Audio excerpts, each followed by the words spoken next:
I feel like now I'm locked in focus. I'm ready. Ayoo! What up?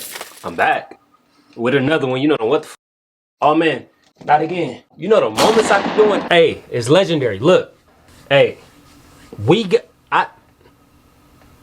Look. I got top 8 cultural shock when moving to Australia. I'm trying to figure out. I'm trying to understand Australia's more. You feel me? So make sure your post notifications is on. I'm dropping a new video every day. Not a new one. New ones. Like multiple. Like it just never stops. It's just like endless amount of videos. Let's get into it. Right, let's give this a go. So you've heard about the deadly animals, scorching sun, impossible isolation. What was the other one?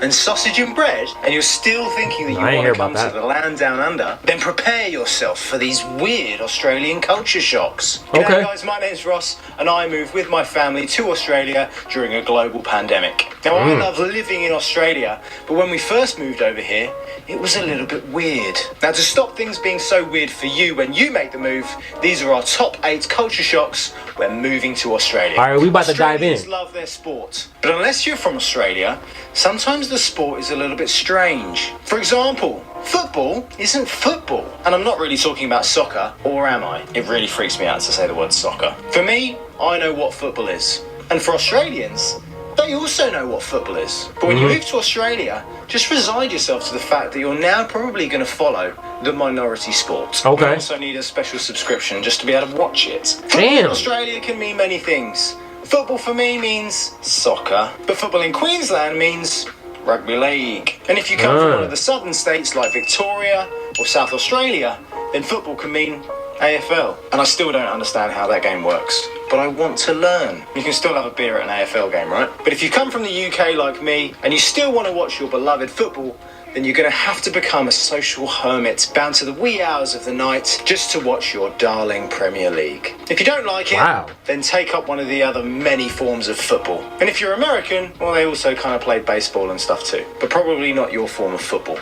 Be like too hot in all the pads and stuff. Or imagine getting a spider in your helmet. Hell yeah. The second shock that we had coming from the antisocial rest of the world is the fact that in Australia, people are actually friendly to you. I mean, don't get me wrong, like, people are friendly in other parts of the world. But Australians are kind of like this weird level of friendly. People...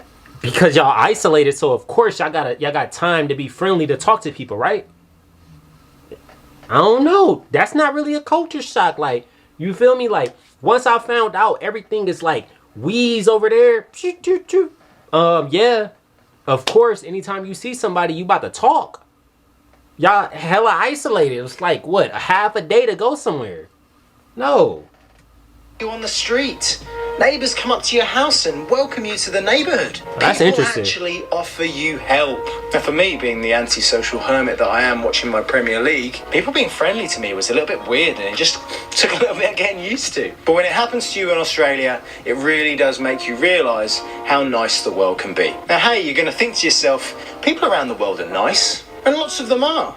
And you normally notice it when you're on holiday. Maybe it's the weather that makes people happier. Because I can tell you that the dreary darkness of winter kind of makes people the opposite. To be honest, this is one of the best culture shocks of Australia. Calling all social recluses out there. If you move to Australia, it's going to make you a better person. No one wants this social awkwardness or unfriendly banter. Australians are genuinely friendly, unless they don't like you. But there's no beating around the bush. They'll tell you. Straight. Now, coming from the northern hemisphere... Hey, comment down below. Have you ever told someone you didn't like them? And what was the reason why? I need to know.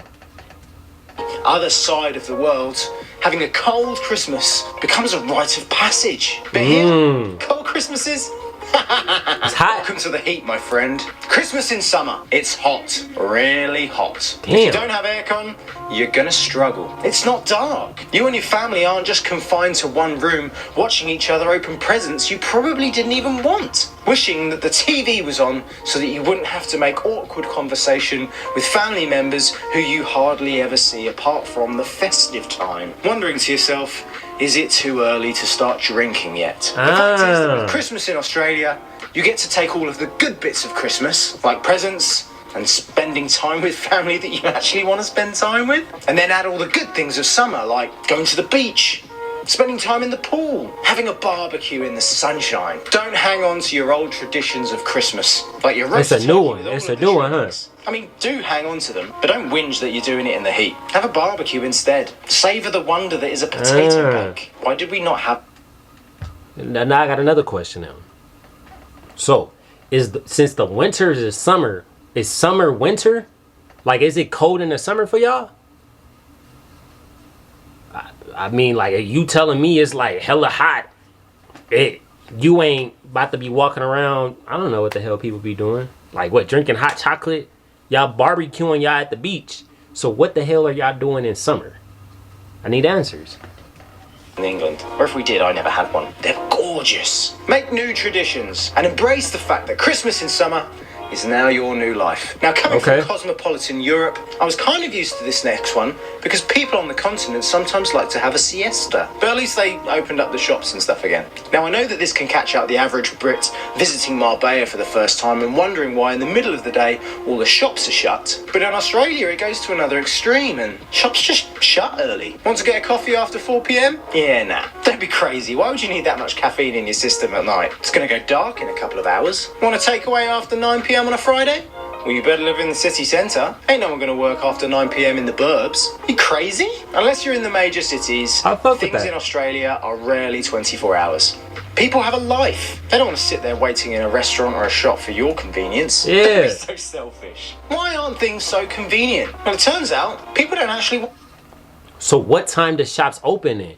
If y'all closing at like, we gonna say give or take 6, what time do y'all open? Like 6 in the morning, 5 in the morning, like what time? It's a good answer. Good question. All the time, and you need to respect that. Get a bit more organised. Enjoy a night in. Realise that thing you think you need, you probably don't need right now. I'm sorry that the shop's shut early, but if you don't have that thing you want right now, is the world going to end? Probably not. And if it was that important, you wouldn't have forgotten it, right? And this culture shock extends into the next one, and it's the work culture. And weirdly enough, most Australians don't like to work. I mean, they do like to work. That's a massively sweeping statement. But fortunately for people who live here, we don't live to work. Working to live is an incredibly emancipating feeling. What's the point in going to work all day to earn money to then not have the time to spend it? I don't want to live a life like that, do you? Right. Especially when you have all of this fantastic weather and beautiful scenery to spend it in. Except when it's a La Nina year. Like, the scenery's still there, but the weather's still a bit crap, and it has been for the last 2 years. Fortunately for most Australians, this laissez-faire attitude to work extends to lots of different industries. If you're sick of the daily grind in your job, then come to Australia, and you can do the same thing, but not work as hard. We all want to just do that. Man. Sometimes this incredibly laid-back nature can lend itself to some slightly weird / potentially unsafe habits. Barefoot in public? That one takes a little bit of getting used to. Especially living up here in the sunshine state of Queensland, seeing people go barefoot in your local Coles can be pretty much a daily occurrence. Lots of people do it, especially children. It's like they've got an allergy to shoes or thongs. Just put some thongs on, mate. Protect yourself. Now, for us foreigners who are used to wearing shoes anyway just to keep our toes warm, seeing people go barefoot in public and it's not the beach or a swimming pool can be a little bit weird. But actually, rather than criticising or wondering if they've got asbestos in the soles of their feet, don't criticise. Join them. Everyone talks about that feeling where you can spread your toes in the sand and how liberating it can be. Well, just go barefoot in public, mate. You get that feeling all the time. Except when it's the middle of summer and you step on that black tarmac. Maybe put your thongs on then. Now, if you thought going barefoot in public was rather informal or slightly offensive, then wait until the average Australian speaks to you. Don't get me wrong, most of them are educated, eloquent individuals. But the average Aussie does love a swear. I even do it on the radio. The first time I heard on the radio in the morning, I was wondering if my driving was okay or if someone was shouting at me in traffic. Interesting. Who's the person on the radio? I've even heard them drop the odd which can be wholly confusing to some of the people watching this that don't even know what is. They can say on the radio, yet I'm cursy enough to bleep on my videos. What a beautiful country we live in. Now, don't get me wrong, they don't go for the hardcore stuff like or bugger. Wait, bugger isn't really that bad, is it? Oh, I've buggered this up. But most Australians will drop the C-bomb at you as a term of endearment. How's it going? I know that for lots of people when they watch Game of Thrones, dropping the C-bomb was a big taboo. And if you don't like that word, sorry, Australia might not be for you. Because in Australia, lots of people like to swear and everyone's So you better get used to it. I don't think I've ever Interesting. used that many bleeps in a video before. I really hope I bleeped all of those out. Now the last one is something that's awesome, but also one of my little pet peeves. All right. In Australia, they have some of the best containers for sauce. In those little foldy things that just squeeze out perfectly. What an invention! But in Australia, if you want the privilege of sauce, you have to pay for it. Want some tomato sauce, mate? Yeah, that could be 15 cents, please. Or 30 cents if you want two. Because they're like... Makes sense, because that's what fucking McDonald's, Burger King, they be doing that nonsense anyway. So that's not really a culture shock right there. I feel like that's regular now. Like, you want some ranch, they charging 50 cents for ranch. Like, that is crazy. Crazy business. small packets. Now don't get me wrong, not everywhere does charge for sauce. Thank the Lord. But lots of places do. And it's pretty common practice. If you're like my wife that just loves to slather everything in tomato ketchup, then not only calling it ketchup is going to be weird in Australia, because it's tomato sauce, as I've been told many times. It's not a culture shock. Asking for ketchup. But like going to America and having to pay for something and then add on the sales tax, if you want sauce, you're going to have to pay a little bit more. But the good thing is we don't have to tip, because everyone gets a fair wage. And Medicare. And gun laws. What a beautiful country Australia is. Oh, now, yeah. if you're thinking of moving to Australia and you don't want to live in Melbourne or Sydney, and you think that like us, Brisbane could be the place for you, then watch this video. Hey, so far, Australia seemed cool. Besides the heat, and besides the distance to travel. Come on, like, imagine you waking up at like 6 in the morning, you working, you do what? Like, say they giving out 4 hours. You still got money. You feel me? Especially if y'all don't really caring about working like that. Like long as I'm getting my little pennies.